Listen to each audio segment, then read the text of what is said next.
Nanti saya mau nanya dua, Om. Oke. Satu, pendakian spiritual itu apa? Yang kedua, lebih enak dibilang pendakian spiritual atau pelaku spiritual mendaki gunung? Ada sesuatu yang beda ketika kita melakukannya sambil mendaki. Dan kadang ada juga yang bertanya, kalau pendakian spiritual itu apa sih yang ditemukan di perjalanan gitu. Ketika melihat beberapa orang yang naik gunung beragama Islam membawa sesaji, ada beberapa yang seperti yang dimakan Ari terus dimakan Mas Yunus. Bisa. Karena saya itu ada naskah kuno yang orang zaman dulu melakukan sajian itu tujuannya untuk apa. Zaman dulu itu dijelaskan, sajian itu dijelaskan. Sanggup petis ini nginjek tanah udah nggak terasa. Udah kayak nggak punya kaki. Kaki saya kemana gitu. Itu adalah bentuk cara, teman-teman. Jadi cara yang mana, cara apapun cara itu tidak boleh kita itu menyalahkan. Pasti Islam yang dibawa ya. Yes, Itu pasti. perlu diketahui bahwa di Indonesia ini bukan cuma ada orang Islam, Rek.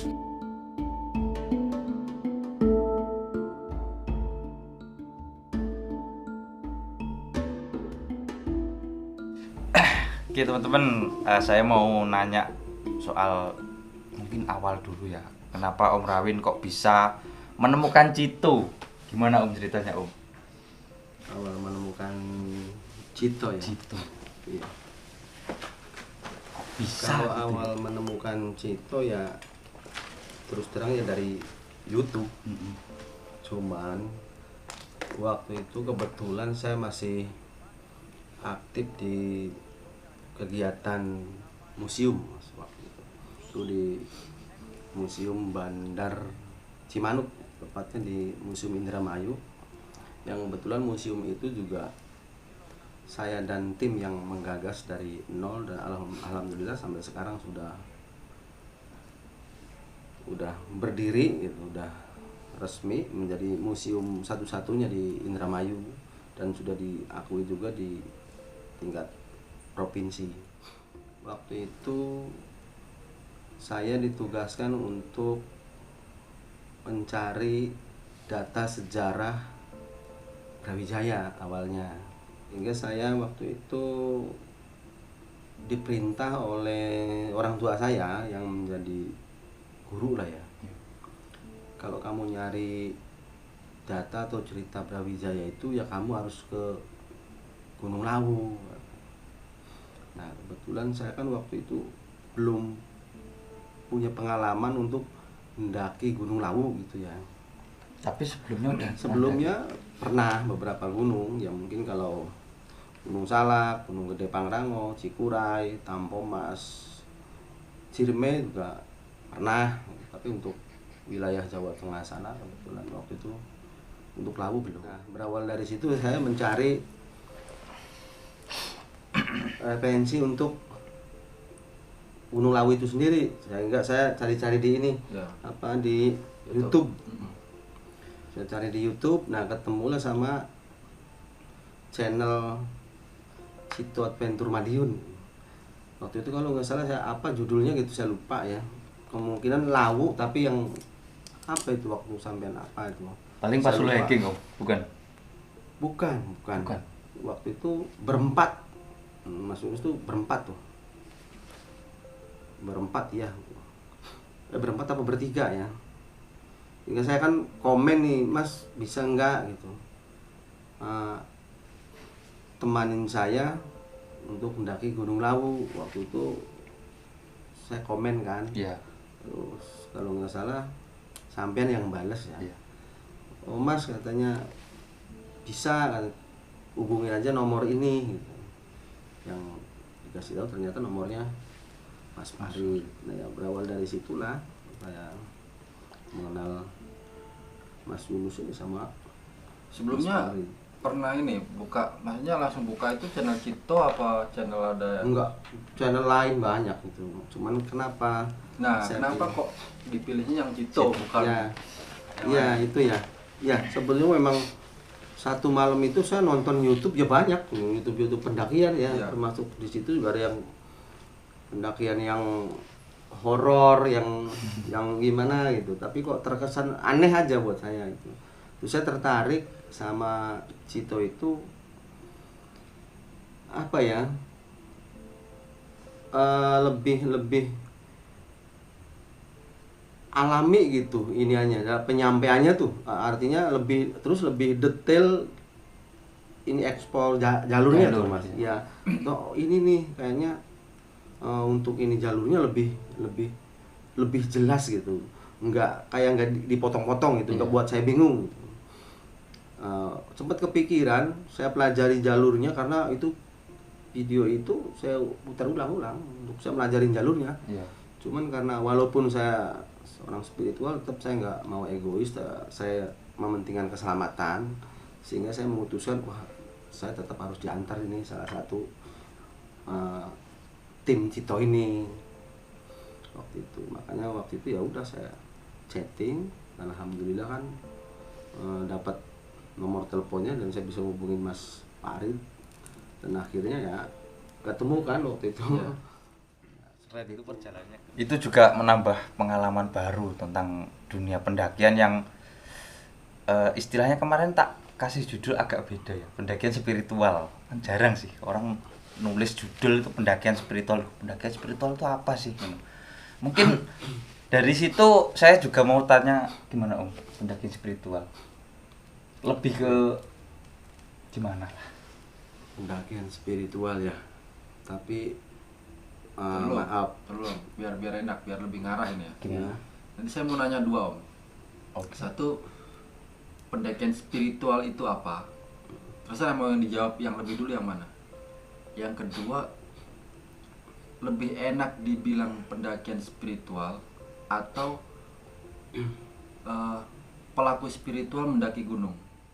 Mungkin sebenarnya kedua-duanya juga saya nggak mau dipanggil itu kalau untuk secara pribadi ya, karena spiritual itu intinya kan diri pribadi, nggak harus di Ya.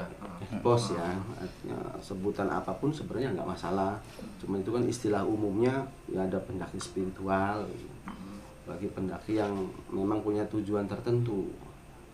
Nah kalau pertanyaan tadi yang kedua apa sih itu pendaki spiritual ya? Ya.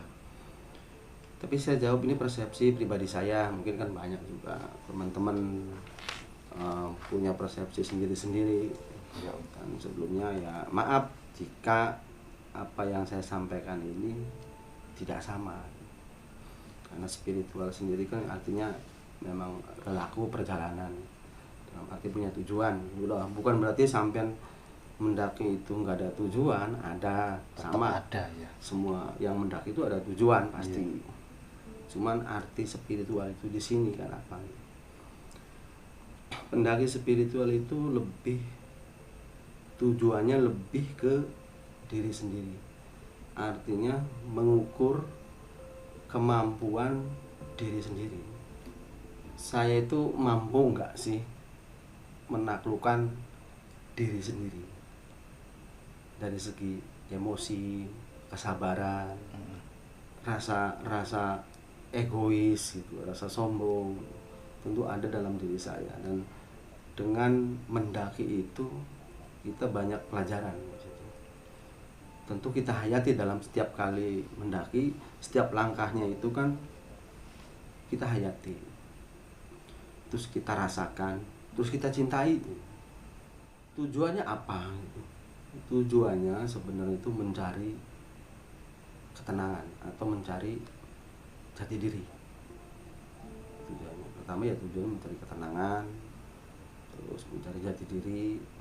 Nah, di sini bukan berarti nyari ketenangan itu harus ke gunung juga kan, enggak. Iya.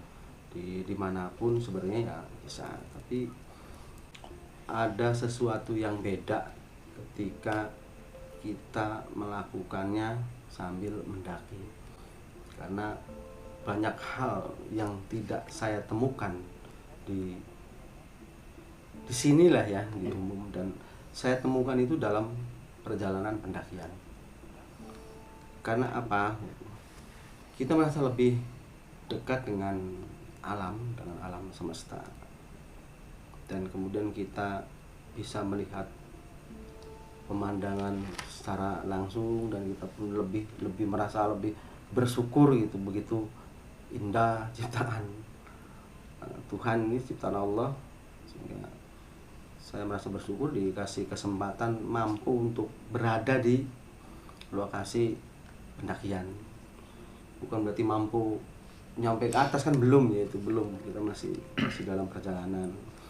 Nah, tujuan pendaki spiritual itu sebenarnya apakah ada tujuan di atas sana? Ya jelas ada, jelas ada.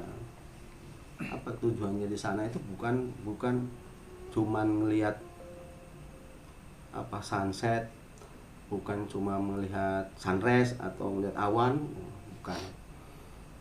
Kita mengabaikan hal itu, mengabaikan semua ketika di atas itu kita abaikan. Tujuannya apa di sana itu cuman kebanggaan yang saya rasakan di sana. Kalau kebanggaannya seperti apa ya susah susah diungkapkan dengan kata-kata gitu, susah. Terus di sana juga kita apa? Di sana kita berdoa.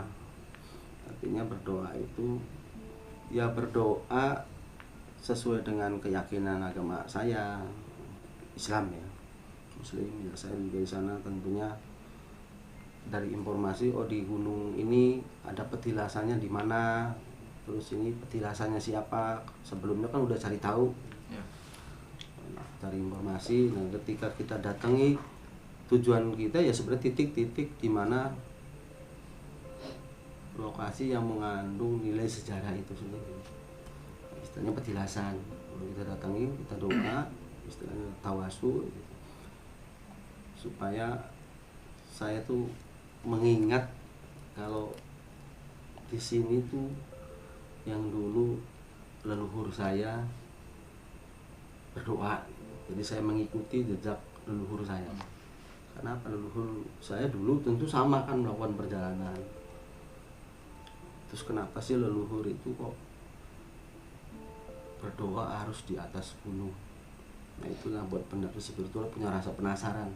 Jadi seperti apa rasanya dan ada apa itu kan kita cari tahu. Jadi bukan cuma katanya, bukan cuma saya dengerin cerita. Jadi saya harus merasakan secara langsung, terus harus menjadi pelaku secara langsung. Makanya itulah istilah pendaki spiritual itu seperti itu. Nah, ketika udah nyampe di lokasi, tentu saya ya berdoa, memohon sama Tuhan saya untuk tujuan apa. Pasti kan ada tujuannya. Kalau tujuan ya nggak usah diceritakan, itu masing-masing. Dan kadang ada juga yang bertanya, kalau pendaki spiritual itu apa sih yang ditemukan di perjalanan gitu. Ya, yang ditemukan di perjalanan, yang dilihat selama perjalanan ya sama seperti yang dilihat sampean, sama ya. Tidak ada yang aneh-aneh, tidak ada yang apa mistik. Mistik itu juga tidak ada. Karena yang saya lihat ya sama seperti yang dilihat pada umumnya teman-teman pendaki. Pendaki spiritual itu identik dengan menyimpang. Ya ada. Itu yang banyak sekali komen. Ya tidak seperti itu. Itu salah.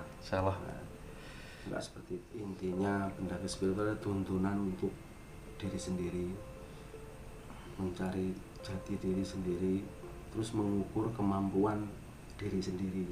Bukan kita menaklukkan gunungnya, tapi menaklukkan diri kita sendiri. Nah, pandangan Om Rawin sebagai pelaku spiritual, Rawin ketika melihat beberapa orang yang naik gunung beragama Islam membawa sesaji, itu gimana? Pendaki ya? Pendaki atau? Ya pokoknya orang naik ke atas gunung, taruhlah di Lau misal. Ada di beberapa tempat misal dia naik ke atas. Mungkin kalau dupa udah sering kita bahas ya teman-teman ya. Kalau dupa mungkin untuk lebih menenangkan diri untuk berdoa atau aromaterapi lah seperti itu.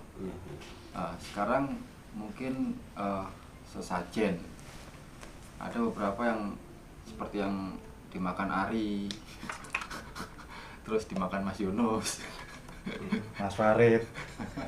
Ya, intinya umbe rampe ya. Ya, Itu kan umbe rampe rampe. atau saja. Terus Pak, pisang ya. Bismillah. Allahumma barik lana fi razaqana wa qina adzabannar, amin. Enak. sajen. Ini sekarang jelasnya Pak. Ganti baterai dulu teman-teman. Nunggu Om Harim terkait sajen. Ya. Kalau ada yang nanya, tadi sampai nanya gimana menanggapi ketika ada orang naik gunung bawa sajen. Ya, pokoknya seperti itu. Sebenarnya dalam dunia spiritual sendiri, Mas, ini saya katakan sejujurnya ya, Ya. itu istilah sajen itu tidak wajib. Tidak wajib istilah dunia spiritual. Tidak wajib. Tergantung tujuannya. Ya, kalau saya tiap kali mendaki juga enggak harus selalu bawa sajen kan. Tapi untuk apa sih keperluan sajen itu? Nah, sebenarnya gini. Sajen itu bukan dipersembahkan untuk demit ya. Iya. Itu salah persepsi. Sajen itu bukan dipersembahkan untuk penunggu Nah ini. tempat tertentu yang dianggap keramat, bukan. Kita harus belajar dulu adat budaya leluhur. Leluhur kita itu begitu bijak dalam hal memberikan contoh lewat nasihat-nasihat yang nasihatnya dalam bentuk umbe rampe tadi, bukan nasihat dalam arti dengan kata-kata. Jadi sajen itu kan sebenarnya ada makna. Ketika kita menuju suatu tempat, sampai mana tadi itu? Nah, sesajen. Ya, sajen itu gini Mas, kalau ada orang yang sajen, jangan lantas kita berpikir kalau sajen itu untuk demit. Sebenarnya tujuannya bukan begitu, sama sekali tidak. Karena saya itu ada naskah kuno yang orang zaman dulu melakukan sajen itu tujuannya untuk apa. Zaman dulu itu dijelaskan, sajen itu dijelasin. Gimana contohnya, ada nasi tumpeng, tahu nggak nasi tumpeng? Ya. Nasi tumpeng itu kan sebenarnya tuntunan Kang lempeng. Tumpeng Ya, tuntunan Kang lempeng atau jalan yang lurus. Jadi maknanya seperti itu yang untuk tumpeng. Jadi ketika dalam bentuk sajen, jadi kitanya sudah tahu kalau ini tuntunan yang lempeng. Jadi maknanya diwujudkan dalam bentuk tumpeng. Nah, istilahnya tumpeng itu tuntunan kang lempeng atau jalan yang lurus. Terus ada kendi. Kan ada kendi ya? Kendi tahu kan kendi? Iya. Kendi isinya, kendi itu pasti isinya air kan, air putih, umumnya air putih. Karena nggak mungkin kendi itu diisi air kopi. Ketika untuk sajen pasti air putih. Kendi juga itu maknanya kan kendali ini diri atau kendali diri, Mengendalikan ya, diri. mengendalikan diri, bahasa Indonesianya seperti itu. Nah, terus isinya itu kan air putih. Ketika kita mengendalikan diri, ya berarti kita harus menjaga hati untuk tetap bersih, tidak ada hal yang kotor. Berarti kan leluhur itu kamu tuh harus mengendalikan dirimu, dan kamu harus menjaga hatimu agar selalu bersih. Itu makna kendi sebenarnya, karena isinya kan air putih seperti itu. Nah, untuk bunga itu kan ada tujuh rupa. Iya. Ya artinya setiap hari itu hidup itu berwarna-warni, hidup itu warna-warni ya. Dalam hari kan ada 7 ya, ada Senin, Selasa, Rabu, Kamis, Jumat, Sabtu dan Minggu. Dan hidup itu memang berwarna gitu. ada ya pokoknya hidup itu berwarna lah. Ya. Diwujudkan dalam bunga tujuh rupa. Nah, kembang itu juga warna rupa-rupa bentuknya gitu. Ada kantil. Lah, untuk ini saya singkat aja ya, nggak harus dijelaskan semuanya. Nah, untuk kantil sendiri itu sebenarnya kan kanti laku. Kantil itu kanti laku. Jadi kita harus punya lelaku, bersyariat. Harus bersyariat. Nanti lawan bisa contoh ibadah itu kan syariat. Iya. Ibadah syariat. Terus ada makanan yang lain itu dalam wujud sodakoh sebenarnya, dalam bentuk makanan. Ada bubur merah, bubur putih itu melambangkan siang dan malam. Bubur merah tuh, bubur merah, bubur putih itu melambangkan ada siang, ada malam. Jadi ada makna. Terus untuk apa gitu? Kok ditaruh di tempat tertentu? Iya, itu. Iya. Kalau bukan untuk tujuannya itu persepsi, sebenarnya persepsi masing-masing orang ya. Iya. Persepsi. Kalau yang dulu zaman dulunya bukan untuk itu.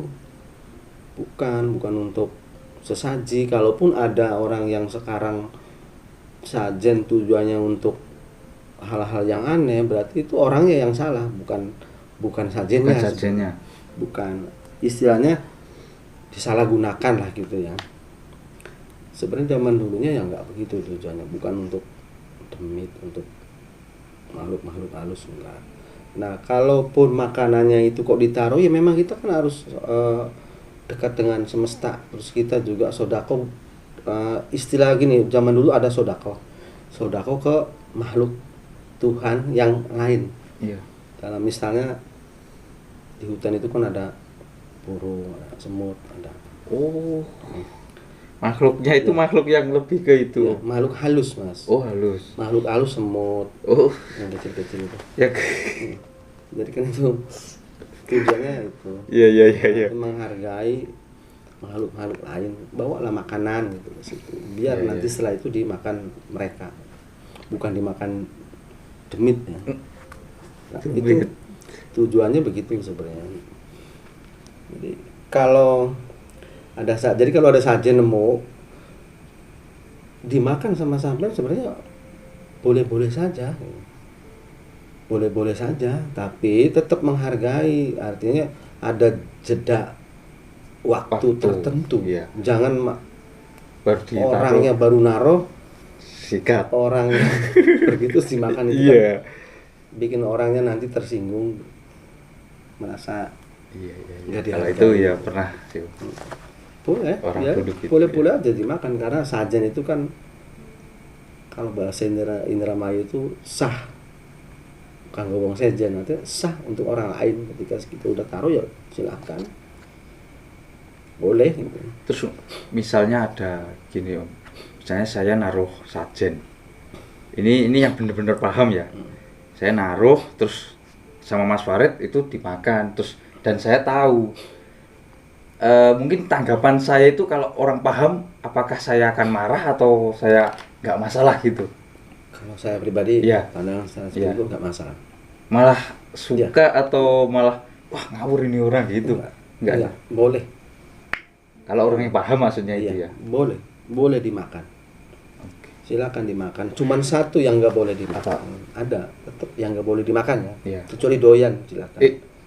Kalau doyan, misalnya cerutu. Ada cerutu dong. Itu cerutu. Cerutu itu rokok. Itu rokok simbol. Terus kemenyan itu jangan dimakan, nggak enak. Pahit. Terus ini apa namanya, kembang. Iya jelas itu Om. Itu yang nggak boleh dimakan, biarkan itu, sisakan itu. Makanannya silakan dimakan. Nah, istilahnya untuk bunga 7 rupanya, wewangiannya itu jangan dimakan, biarkan saja. Karena nggak enak. Kalau yang lainnya ya boleh dimakan. Ya kadang saya juga berpikir ketika setelah makan itu kan video saya rame tuh Om. Terus ini nanti kalau dilihat orangnya itu gimana ya gitu loh, saya sempat mikir gitu. Kalau orang yang paham berarti nggak apa-apa gitu Ya maksudnya. nggak apa-apa, Asli. kecuali begini, ada yang memang orang itu kita bicaranya di umum ya, Iya. umum gitu. Kalau orang yang memang itu dulu waktu masang sajanya punya tujuan yang menyimpang, artinya yang tidak sesuai ajaran leluhur ya, Iya. ya mungkin dia kesel Oh, pasti. Iya. Artinya kesel kok, merasa dia, aduh gimana nih sajen saya udah diterima apa belum sama sesembahannya gitu. Iya, iya. Terus dimakan dulu, ya mungkin dia akan punya perasaan yang Oh, iya. gitu. Tapi untuk kalangan mereka ya bukan spiritual, Mas. Kalau pandangan spiritual boleh, Iya. karena spiritual itu mengikuti ajaran leluhur yang sebenarnya. Nah, istilah Jawa itu boleh kita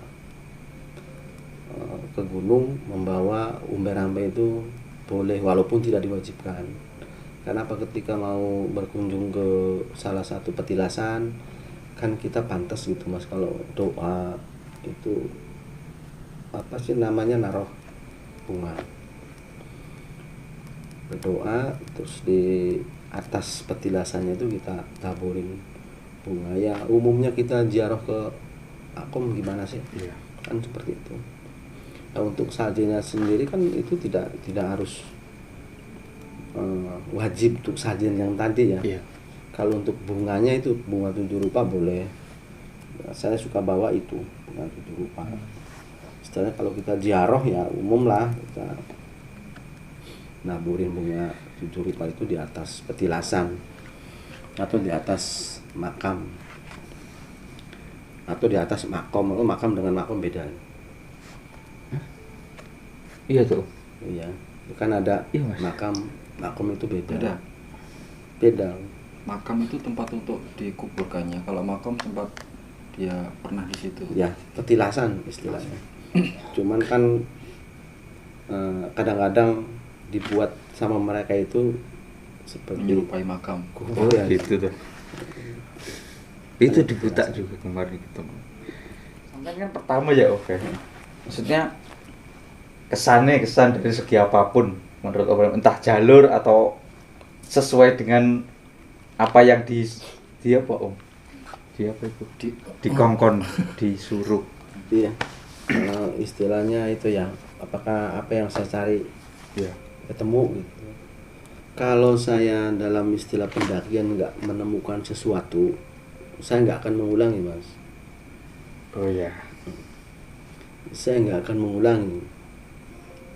Nah, kenapa saya mengulangi gitu kan? Dari kemarin pertama kita ke Lawu lewat Cemoro Sewu. Sumoro Sewu. Terus saya juga mengulangi lewat Singolangu, Ya. lewat Candi Candi Ceto. Ceto. Karena memang saya merasakan perbedaan dari semua jalur. Semua harus saya rasakan. Iya. Lewat jalur ini seperti apa, lewat jalur ini bagaimana. Berarti semua itu punya Ya. sendiri-sendiri ya. Oh iya, jelas. Sama ya, logikanya jalurnya itu Jalurnya jelas beda, berbeda ya. secara fisik ya. Ya. Terus apa yang kita lihat juga view-nya beda. Beda. Pemandangan lewat Candi Ceto ya seperti ini, lewat Cemoro Sewu ya seperti itu. Begitupun dalam dunia spiritual Beda. yang dirasakannya ya beda. Bedanya seperti apa ya itu nggak usah Iya, diceritakan. nggak perlu kalau itu. Itu pribadinya Om Rawi. Kalau diceritakan juga nanti percuma itu. Ya anggap aja halu lah. Iya, kata Om Ramin gitu, anggap aja halu. Orang yang nggak percaya itu anggap aja halu gitu. Biarkan orang yang percaya itu yang tahu. Tapi tetap ya, spiritual itu yang diutamakan itu apa? Logika. Siap. Rasional. Ya, yang diutamakan itu logika. Andai gini, dalam perjalanan merasakan hal yang aneh itu lumrah. Siapapun pasti merasakan yang aneh misalnya, atau melihat sesuatu yang ganjil gitu. Iya. Atau tetap saya juga berpikir logika. Ketika saya melihat sesuatu, enggak lantas waduh ini gimana, tetap mungkin saya faktor karena kedinginan, terus wah ini jangan-jangan saya gejala apa hipo, sehingga kalau gejala hipo kan saking dinginnya timbulnya kan halusinasi. Iya. Jadi saya tetap aja itu halusinasi saya. Itu juga tips saya solo hiking itu gitu. Dari segi jalur aja Om, kemarin Ceto, Cemoro Sewu sama Singolangu yang paling berat menurut Om Rawin. Yang paling berat ya, Ya, untuk jalur Lawu ya, ya Singolangu. Singolangu. Singolangu. Nanti kita open trip ke sana. Untuk yang saya rasakan paling berat Singolangu. Singolangu. Tapi yang paling berkesan ya pertama sama sampean itu Gunung Lawu. Gunung Lawu lewat Cemoro Sewu. Cemoro Sewu. Itu karena pas pulang berkesannya, itu Om? kan saya Oh iya. saya rasa udah nggak sanggup ya untuk nyampe ke base camp. Waktu itu kan saya udah nyerah, kan itu saya udah nyerah. Hampir minta ojek Ya, kemarin Om. saya udah nyerah sama saya, Mas panggilin ojek. Karena saya udah nggak sanggup, betis ini nginjek tanah udah nggak terasa. Udah kayak nggak punya kaki saya kemana gitu. Terus ini lutut itu kayak ada jarak. Jadi saya, Mas tolong panggilin ojek. Tapi kan karena sampean yang lebih punya pengalaman ngasih semangat saya tuh dikit lagi padahal masih jauh. Ini. Jadi saya sempat kesel kok dikit lagi. Iya. Tapi kok nggak nyampe. Mas Farid konyol. Ya, di situ Padahal aku tahu masih jauh ya. Iya. Enggak, karena itu pengalaman, Rek. Jadi mungkin nanti kalau teman-teman nanti pas open trip sama tim Cito waktu di mana nanti Singolangu mungkin ya akan merasakan seperti itu. Sebenarnya saya sadar karena itu pengalaman. Jadi kalau bawa tamu gitu, saya yakin saya ini dibenci sama tamu itu waktu itu. Tapi saya nggak apa-apa karena saya yakin nanti kalau udah sampai bawah itu hilang semua. Pasti tinggal yang ada seneng. Beda Iya. itu. Oh, saya tuh lu nggak sanggup ini panggilin ojek. Itu Om dikit lagi lampunya kelihatan. Padahal itu cuma lampu kerlip-kerlip dari desa yang kelihatan dari atas. Itu aku Om yang di belakangnya Om Rawin itu yang astagfirullah Mas Farid. Ini masih jauh. Tapi saya diam aja. Cuma ya gitu aja wes. Tapi perjalanan berikutnya saya belajar dari situ justru kan. Iya. Akhirnya alhamdulillah gitu. Jalur-jalur yang lainnya itu saya belajar dari situ. Oh, saya nggak percaya enggak. Udah saya jalani dengan sabar aja lah. Sampai ya istirahat. Sampai istirahat, yang penting sampai. Jadi saya nggak banyak bertanya. Secara spiritual dari jalur yang kemarin yang pernah saya lewati, yang paling lebih dirasakannya itu ya Singolangu. Di antara jalur yang lain. Bukan Ceto. Bukan. Malah Singolangu. Kalau itu jalurnya selebgram. Kalau Candi Ceto itu kan istilahnya apa ya? Masih ketemu ini ya. Dalam perjalanan itu kan masih ketemu pendaki lain. Iya sih. Kalau lewat Singolangu kan itu jarang.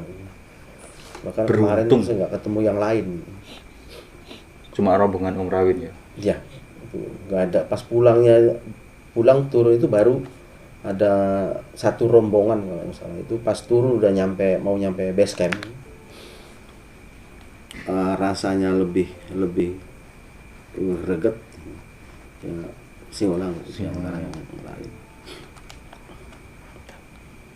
Bahkan dari segi jalur dan yang lain Singolangu. Mas Farid aja juga kagum. Katanya nggak di Pulau Jawa. Iya. Itu Pak. Iya, kayak gunung-gunung luar Jawa. Mantap. Auranya mantul sih. Vibes-nya itu Ya. Apalagi pas musim hujan. Keren. karena yang membedakan akhirnya aku nemu apa? Banyaknya patahan-patahan. Jadi gunung-gunung di Jawa kan jarang ada patahan-patahan. Jadi kita ndaki gunung itu kan ya wis ndaki punggungan, kalau enggak ya wis jalurin. Ya. Kan kita ketemu sepatahan. Iya. patahan kan nggak ada. Iya. Nah di Singolangu ada patahan. Iya sih. Mariposa satu kan kayak patahan. Mm-mm.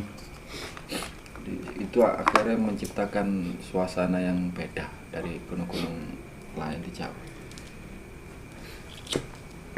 Tapi sampai sekarang Singolangu belum anu. Dan kalau mau tahu kenapa kok namanya Singolangu, kemarin kita ngobrol-ngobrol sama masyarakat itu, Singolangu itu singkatan ternyata. Apa? Elvi ngomong Singo, Lang, kambe Ulo. Iya ta? Iya. Jadi yang nunggu di pepundenya itu kan Ulo. Iya. Sama Lang, sampai Singo. Oke.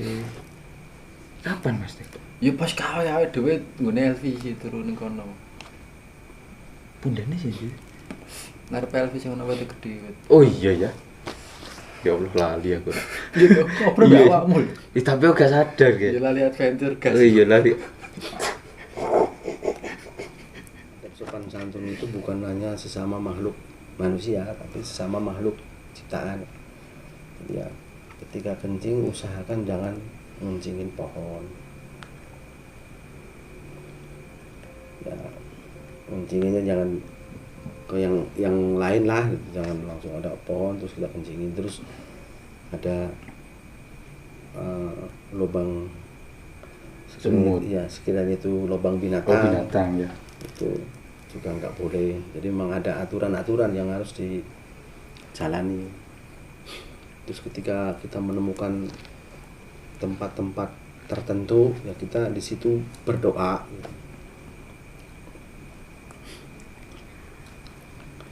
Istilahnya berdoa itu dengan apa? Kita menyalakan dupa lah istilahnya ya, untuk wangi-wangian itu. Kalau istilah di spiritual itu untuk ya untuk pengharum lah gitu. Kita menandakan di sini nyalain terus kita berdoa. Seperti apa? Itu juga ada perlambang ketika kita menyalakan wangi-wangian, berarti kita menunjukkan kalau kita itu bermaksud baik. Saya datang ke gunung itu bukan untuk merusak alam, bukan untuk mengotori alam, tapi bermaksud baik. Ada satu lagi gunung yang di sebelah rumah saya itu, ke Gunung Wilis. Oke, saya mau tanya soal Gunung Wilis. Kemarin tertarik ke sana itu gara-gara apa, Om? Ke Gunung Wilis. Apa emang udah ditugaskan dari sini Ya, atau emang iya. kemauan? Oh, udah ada ya. Ya. Karena seperti itu tadi, Seperti istilahnya tahu itu ya. diperintah Hmm. yang jadi orang tua, yang Iya. jadi guru. Karena kemarin dari hasil saya naik ke Lawu itu kan, ketika turun kan saya melaporkan kalau saya jalurnya seperti ini. Ya. Kemudian di jalur Cemoro Sewu ini saya ketemu apa kamu? Ya saya ketemu pos 1, pos 2, pos 3 kayak gitu. Terus lewat Candi Ceto apa? Ya sama, ketemu seperti itu. Saya di jalan alhamdulillah ketemu Jalak, ketemu pos ini, namanya pos ini kayak gitu. Nah, kemarin akhirnya sudah kamu lanjut ke Wilis. Nanti di Wilis sama enggak, ya ternyata berbeda. Karena saya selama di Wilis perjalanan kemarin nggak menemukan pos Iya. seperti di Lawu kan. Iya. Nah kalau yang lebih ekstrim ya di Wilis kemarin, berarti yang via Ponorogo gitu. Iya. Karena itu pas pulang saya hampir itu Oh iya. hampir itu udah Hampir posisi udah jatuh, itu perjalanan turun. Terus saya nggak nyadar kalau di samping itu jurang ya. Jurang, Cuman iya. karena ada rumput, kemudian saya nuntun teman saya itu jalannya jangan terlalu minggir gitu. Saya nyontoin, maksudnya tuh nyontoin gitu. Nyontoin tapi malah Jeblos ya saya. Jadi itu langsung saya nyerodot ke bawah, guling itu. Akhirnya setengah badan saya itu ke jurang. Posisi kaki saya di atas itu. Terus saya berhenti nengok ke bawah, itu jurang. Ya alhamdulillah masih Allah masih manjangin umur ya masih Iya. nyangkut kaki saya tuh di kalau nggak nyangkut mungkin ya bablas gitu. Dan itu gara-gara Mas Farid prosotan teman-teman. Iya emang licin sekali. Itu yang buat Mas Farid. Udah sampai bawah tak ingetin, Mas, ning buri kok piye? Ya wis lah. Ternyata Om Rawin pas pulang di situ. Keren. Next kemana Om? Jawa Timur Om? Yang insya Allah agenda untuk tahun 2023 ini untuk Jawa Tengah 4 gunung. Jawa Tengah 4 gunung. Jawa Tengah Jawa Timur lah ya. Oh itu iya. 4 gunung istilahnya ke wilayah Jawa sana itu Arjuna, terus gunung ini apa namanya yang kemarin itu yang Jolotundo ini Penanggungan, terus Gunung Selamat sama Sumbing yang nek. Oke, jadi seperti itu ya teman-teman cerita perjalanan Om Rawin menemukan Cito Adventure Madiun, dan sampai sekarang saya pengen terus sama Om Rawin. Oke, mungkin selanjutnya ada sedikit apa dari Mas Farid lah, pokoknya sedikit, monggo Mas Farid. Oke teman-teman, jadi seperti itu ya, secara gamblang udah disampaikan Om Rawin tentang semua hal, banyak hal tadi terkait ya selama ini yang kita perdebatkan. Meskipun kami tahu teman-teman, setelah kita buatkan olasan bersama Om Rawin, atau mungkin nanti kalau perlu mungkin ke 1.000 atau 2.000 orang lagi, tetap akan ada aja beda pendapat. Itu menunjukkan rahmatnya Gusti Allah sebetulnya teman-teman.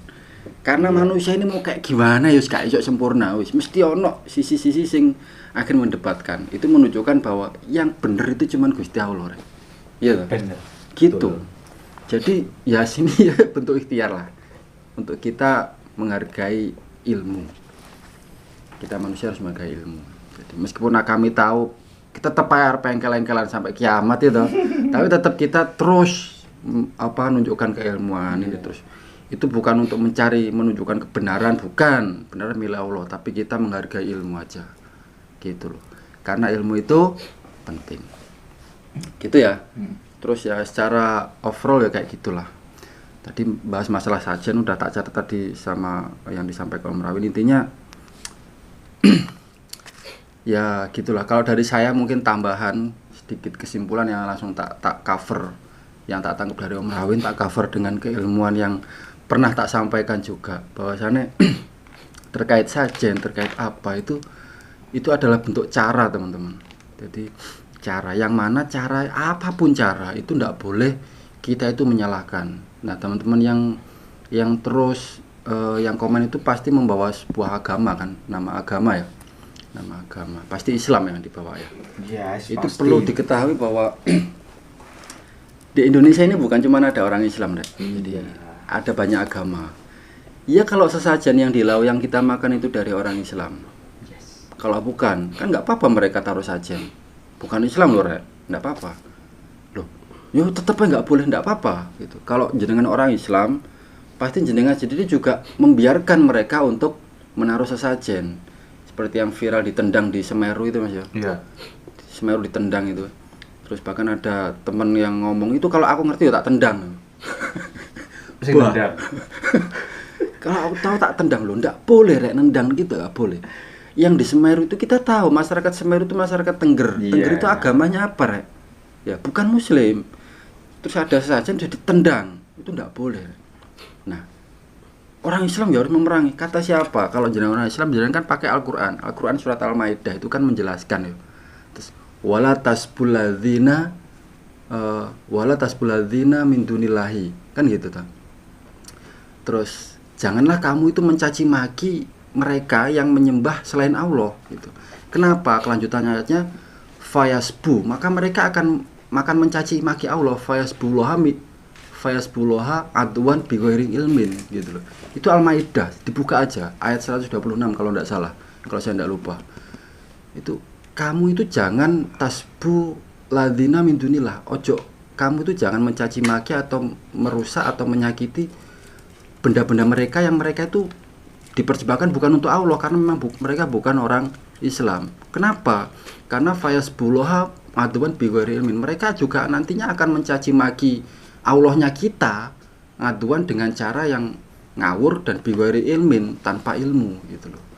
Makanya teman-teman nggak boleh itu menendang atau ini nggak boleh. Kalau memakan, nah ini memang boleh. Agama mereka pun itu mempersilahkan. Kalau nggak percaya, dia teman-teman datang ke Bali, di mana mereka, saya tuh udah datengin langsung ke Bali waktu upacara adat itu, mereka kan umat Hindu Buddha ya, mereka pakai buah-buahan. Setelah upacara dibagikan ke orang-orang Muslim itu, yang mau makan dimakan silahkan. Malah yang busuk-busuk itu diambil, jangan ini udah busuk. Itu boleh dimakan. Itu memang cuman apa ya, sajen, itu cuman piranti buat mereka upacara aja dengan cara mereka, dan mereka yang tahu gitu loh. Termasuk orang Jawa, orang umat Islam pun. Kalau umat Islam seperti apa ya, itu memang budaya Jawa sebetulnya. Tapi tentunya wali pun kan tidak melarang itu, tidak melarang, cuman tidak menyuruh kan gitu. Karena Islam, kalau teman-teman tahu ilmu dakwah, tahu ilmu dakwah, tahu ilmu tentang metodologi atau kaidah-kaidah dakwah, di situ ada satu kaidah namanya zuduz zar'iyah lah. Zuduz zar'iyah itu apa? Itu apa ya? Pokoknya ma ada ilal masyru' fahuwal masyru' wa ma ada ilal mamnu fahuwal mamnu. Itu loh. Itu jenengan belajar itu. Ma ada ilal masyru' fahuwal masyru'. Apapun yang ndak ada dinas itu haram atau halal, itu hukumnya masih belum jelas atau syubhat, karena syubhat itu memang ada. Pokoknya dia ada ilal masyru' fahuwal masyru'. Yang mengajak ke kebaikan yo, itu bisa jadi memang kebaikan. Tapi sebaliknya, wa ma ada ilal mamnu fahuwal mamnu. Apa yang mengajak kepada kejelekan yo kejelekan. Jadi enggak melulu. Kadang-kadang kebudayaan yang ini boleh dilakukan, tapi ini ujung-ujungnya nanti berujung kepada keburukan kalau diterapkan. Ya ini buruk gitu. Tapi kalau tidak berujung kepada keburukan, ya tidak buruk gitu. Secara hukum mubah loh, kita nggak ngomong haram atau halal. Contoh, selamatan. Kan ada teman-teman yang mengharamkan selamatan ya. Selamatan ini berujung kepada keburukan apa enggak? Gitu loh. Wah, kalau ini nggak berujung kepada keburukan, mereka juga tetap sholat, mereka juga tetap nggak berujung kepada ke apa jenenge, ke mafsadahan, ke kerusakan. Yo ini boleh dilakukan gitu loh. Ini konsepnya ada di Zudud Zar'iyah, itu metodologi dakwah. Jadi teman-teman itu banyak-banyaklah membaca. Jadi sekali lagi jangan sampai mereka itu menjelekkan kembali kita dengan cara yang tanpa ilmu. Kalau kita menyerangnya mereka juga lewat tanpa ilmu. Al-Maidah ayat 126 ya. Jadi mereka akan fayasbuluha ngatuan bighairi ilmin. Itu kelanjutan ayatnya, dibaca sendiri. Sama metodologi dakwah. Jadi sekali lagi kita saling menghargai, dan memang di dunia ini nggak ada yang benar 100%, nggak ada. Pasti ada yang salah gitu, dan Allah yang tahu, yang menilai itu. Jadi kita makan beli sendiri aja kadang-kadang masih salah itu. Karena disalahno bojone ning omah, misal bojone mangan pecel, dhek ning njaba mangan gulai, itu salah juga. Iya. Tapi kan itu salah yang gimana bukan ya sama aja di mata Allah. Mungkin Allah lebih sayang kepada bojone daripada ke orang yang makan gulai. Ayo, berarti kan makan gulainya salah nanti di mata Allah. Gimana? Pokoknya ya gitulah. Jadi ojo kesusu menghukumi, hargai saja. Karena syubhat itu tidak boleh dihukumi halal, juga tidak boleh dihukumi haram. Ada hadisnya, innal halala bayin wa innal harama bayin wa bainahuma umurum mutasyabihat la ya'lamuhunna katsirun minan nas. Itu jelas semua hadis-hadisnya, Al-Qur'annya jelas, semuanya jelas. Yang intinya hargai saja. Oke, teman-teman, mungkin itu penutupan dari saya. Lali adventure. Guys.